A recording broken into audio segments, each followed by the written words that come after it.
This is huge. If you are a business owner who has provided an employment contract or an employee who has signed an employment contract, you might be one of the 30 million people affected by this new ban. Now, in this video, I'm going to explain what this means for business owners and employees alike. And if you stay to the end, I'll share with you what you can do to protect yourself. Now, here's the thing. First, you might be asking, what is a non-compete? A non-compete is a contract or a section in a contract that says an employee cannot compete with their employer. Most of the time, this says it doesn't matter whether it's directly or indirectly, it's just banned. Specifically in this instance, the regulation that we're talking about says that a non-compete is a clause or a term or a condition of employment that prohibits, prevents, or penalizes a worker for seeking employment with a different person or operating a business in the United States after they end employment with whatever that term or condition applies, right? So what does that mean? That means that if there is ever somebody who has worked for someone, they now can't leave and go and work for a competitor. They can't start a competing business. They are usually bound by time. So they usually have like a 6 months to 2 years limitation. It's also usually bound by the space. So usually bound by state and sometimes even country. And why does any of this matter? Well, this new regulation from the FTC bans them. Bans all non-competes going forward, right? And bans most non-competes looking back. Now, many employers have this in their contracts. So that means many people are subject to these things. But all of that is about to change. Now, let's talk about why this is important from a business owner's perspective. Most business owners love non-competes because they're like, I'm investing in training you. I'm investing in showing you the ropes of the business. I'm investing in showing you some of my trade secrets. I'm showing you the ins and outs of how I make money. And I don't want you to come and take advantage of that. Where you come, you work for me for a little bit, you get all the ideas, you take all that you want, and then you set up shop, or you go to my employer and you sell everything that I've given you essentially, right? So employers are usually big fans for non-competes. Some don't, but for the most part, a lot do. Now, employees have been really the ones who have been most subject to it, right? Because they're bound by it. Sometimes it makes it difficult for them to switch jobs easily. It may discourage them because they're like, I don't want to have to fight this. And here's the worst part. A lot of people don't even remember signing them. Right? So let me give you a famous example. There's someone I've spoken about many times on this channel. Her name is Haley Page. And so Haley Page was a famous wedding designer in New York City. She became super famous. Like, people loved her stuff. She was one of these wedding designers that's often featured on Say Yes to the Dress. So, you know, like, oh my God, I said yes to the dress. All of that, right? So here's the backstory though. In 2011, that's when Haley Page starts working with the company. It's a company called JLM. And she's 25 years old. And she signs a contract like lots of young people do. And she's basically, whatever they say, I just got a job. I'm excited. I'm not reading. I'm just signing. Right? And so she's working for this company, working day in, day out. While she's working for them, she has a couple of social media accounts already. She starts a brand new Instagram account while she's working for them. And on these different social media accounts, she's posting work that she's doing for them. Not only is she posting work she's doing for them, she's also posting personal things, you know, so it's a mix of work and business. And she's just going with the flow. And she blows up, right? People love her. So her Instagram account specifically has over 1 million followers. And so again, she becomes a big name, a big name. And so at some point during the course of her working with them, she starts to say, you know what, I'm not really satisfied with the terms of this employment anymore. Can we renegotiate the contract? And so in 2019, they go back to the drawing board and they say, okay, let's see if we can find some common ground. Unfortunately, they're not able to, right? And so remember, this is 8 years later. So she's like, okay, well, we can't renegotiate. I guess that this is the end of my employment with y'all. Bye. And she's like, okay. And she leaves and she's like, okay, as part of me no longer working for you, I clearly get to own my Instagram account. So she takes away any access that they might have had to her IG account. She locks them out, changes the passwords and all these other things. And they are not pleased. They are like, no, ma'am, read the fine print. She's like, what fine print? What you signed in 2011. So she's like, what did I sign in 2011? And they go back and they find that she had non-compete provisions. part of those provisions say that she would not compete with them directly or indirectly, so she can't work for anybody else. She can't start doing her own thing, right? It also says that they have the right to her image and likeness, right? And so it also says that if she does breach any of these things, they have the right to get an injunction. Now, injunction is a legal term that basically says getting the courts to say stop. Now, all of this is in the contract that she signed in 2011, but now we're in 2022. It's 11 years later. She was 25 when she signed it. She's 36 now. What do you think happened? She is still fighting this case. This happened in 2022. We're in 2024 as of the time of recording this. And she's fighting because the court said you signed the contract. You signed the non-compete, and it is enforceable. Not only is she still fighting it, she doesn't have rights anymore to that Instagram account that she built to over 1 million followers. Yeah, it's not hers. It's so bad that she formally changed her name. So when I say that this has huge implications for people, it has huge implications for people. One of the questions I'm asking, I'm like, so does this mean that because it's unenforceable, someone like Haley Page can now move on? Can she get back to using her name? I don't know, right? I don't know, but her story is kind of like why they decided to put this into place. It's not really for the business owners who are fair, but unfortunately, just like what happened when we were little kids, you're in school and 3 kids keep on talking and then recess is taken away from everybody else.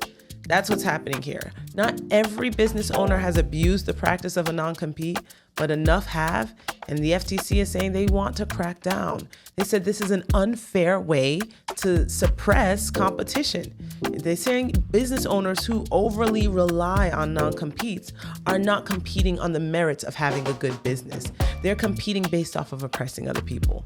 They're keeping their workers stuck, they're stifling innovation, and they're really just hurting things.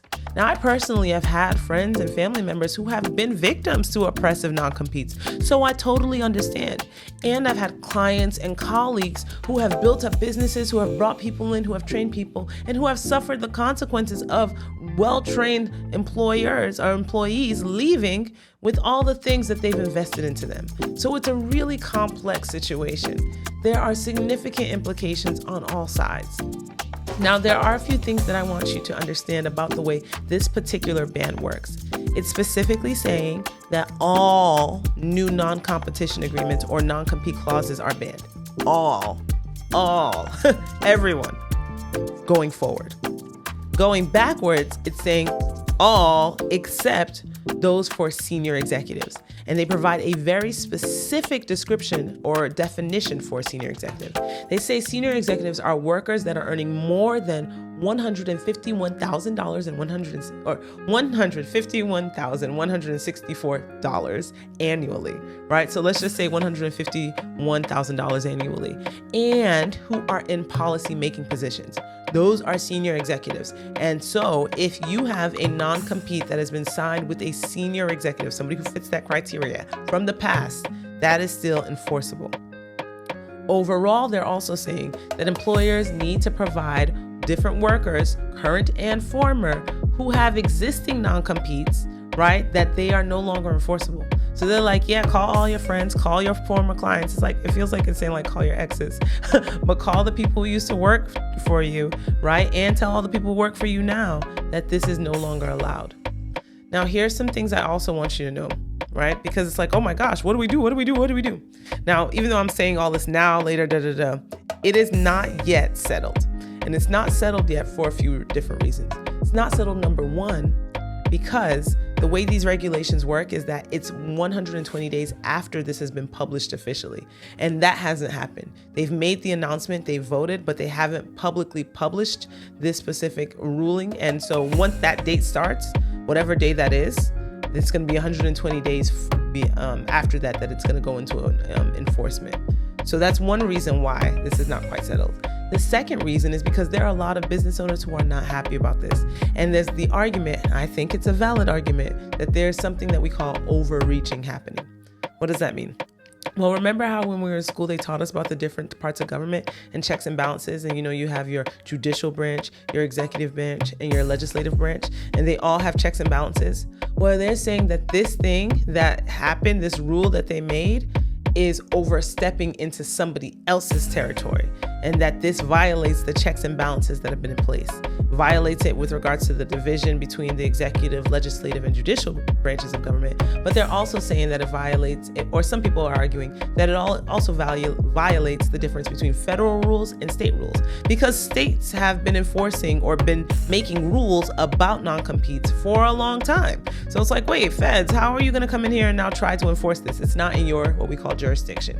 So because of that, the FTC is being sued. Yes, the FTC is being sued. One of the entities suing the FTC is the United States Chamber of Commerce. Yes, that United States Chamber of Commerce. They are suing the FTC. In addition, right now, we also have at least one other service-based company that is suing them. But I wouldn't be surprised if we see many, many more for the reasons that I explained. Now, here's what you might be wondering. It's like, okay, Tammy, so what do I do with all of this? You've given us so much information about what this is, what it means, blah, blah, blah, blah, blah, but what do I do? All right, I'm going to first speak for the employees. It's not official yet. The ink hasn't dried. Don't go and try to change camps yet, right? Wait until this thing is official, because I don't know if it's going to stay the same way that it is now. I think that this is going to stay, but I think it's going to take a different form. For example, I don't know if that 151,000, like that specific number, I don't feel like that's going to stick. And I just feel like there's going to be some changes.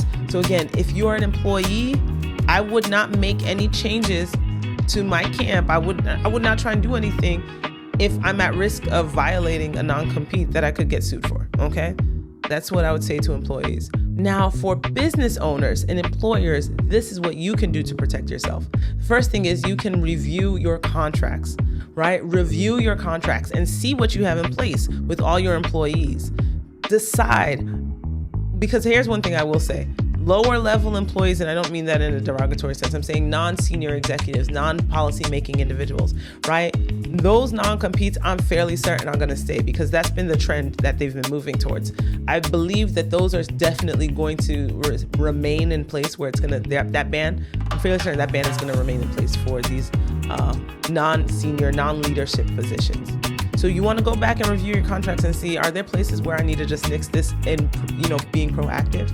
The second thing that I want you to do is I want you to go back and you need to see, are there other clauses and other things contractually that I can do to protect myself? Specifically, your non-disclosure agreements and your non-solicitation clauses, those are going to be huge. You want to really review those, refine them, tighten them up. I will also say this, though, because they already thought about some of y'all. They said if your non-disclosure agreement or your non-solicitation agreement is so broad that it's essentially still a non-competition agreement, then no, it's not enforceable.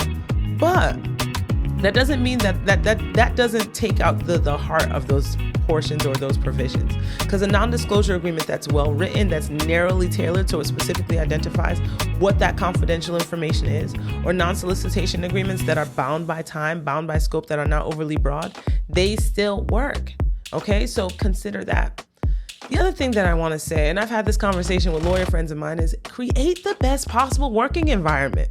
Like, at the end of the day, most people who go into business for themselves know that it's a hard thing. And if you create an environment where people will want to stay, where they feel valued, where they feel respected, you won't need a non-competition agreement. Again, some people might abuse it. I'm not saying that they won't, because people are always going to people. But I will also say that you can make it difficult for a person you can make it in such a way that people don't want to stop working for you. I've had that experience with the people who have worked for me. They've told me, they're like, Tammy, like, I want to continue to work for you. This has been a great experience. I've had that happen multiple times, right? If they've had to leave, I also understand that. Create an environment that encourages and fosters growth, right? Help people move on to the next best thing. What you're doing is effective networking. Now, of course, again, there's always a caveat, there are always exceptions. So I'm not saying that this is always going to work, but I'm saying it can work a great deal if you, again, create that environment. Pay a decent wage. You know what I'm saying? Pay the best wage that you can. Invest, encourage innovation, right? Do all those things in that place. And then again, your contracts. So we can talk again about the different areas with regards to intellectual property. All of these things, your non-solicitation, your non-disclosure, all of these things need to be in place. Like, so for example, I'll give you my method for my clients. My clients, we call it the ICE approach. We look at their intellectual property, we look at their contracts, and we look at their entity protection. We look at a holistic way of how do we protect this business. So whenever it comes to things like this, I'm looking at the contracts not only for things like non-solicitation clauses and non-disclosure clauses, and now, of course, we've always looked at our non-compete agreements, but I'm also looking at how tight are we defining what intellectual property is, right? Are we clearly identifying what is confidential so that we can protect it and insulate it from people taking that information and using it in other places? Those are the things that you want to do. So I would say one of the best things a business owner can do in this instance is schedule a consultation with a legal professional who can help you review and evaluate your agreements to make sure that you are in a good place. All right, because again, change is gonna come. I just don't know what it's going to look like. And you want to be on the front end for that. One final thing I was going to say that a business owner could do. If there are some people who are potential senior executives and you really do need to make sure that you're protected from them, you might need to be thinking about how you can strategically make them senior executives or have them sign something before this goes into effect. It hasn't gone into effect yet, so you still have some time. But again, just know that it's only going to last at this in its current state for senior executives. I can't predict the future. I feel like that definition of what a senior executive is what's going to change. But I do think that it's going to be limited to leadership positions. Okay, so this was huge. I told you a lot of things, but I'm telling you this because I want you to thrive. I want you to prosper. I want your business to grow. I want individuals who are about to be business owners to be able to go forth and prosper, right? To do all those things. So make sure that you take the appropriate steps to protect yourself. All right, one of the things that I'm going to be doing really soon, I'm really excited about this, is I'm going to actually do a live call-in show where you are going to be able to show up live with me here. Yay, Ask Tammy Live, doing some live things really soon. That will be able to answer more questions related to this and other things. If you are interested in that, I'm going to make sure that I put the link to that in the description box below. So make sure you register so that you're receiving information about when this happens. It's going to be so cool. I'm so excited about it. But I think that's all I have for now. If you are interested in finding out more about what we're doing, if you want to get on the email list where we're giving advice, where we're providing more information about these things and resources, feel free to sign up. The link is below. Also, feel free to find us on our website, www.toslegal.com. That's also our handle on all social media places. So follow us. We'd love to have you. Hope to have a conversation with you soon. Take it easy. You got this, okay? Bye.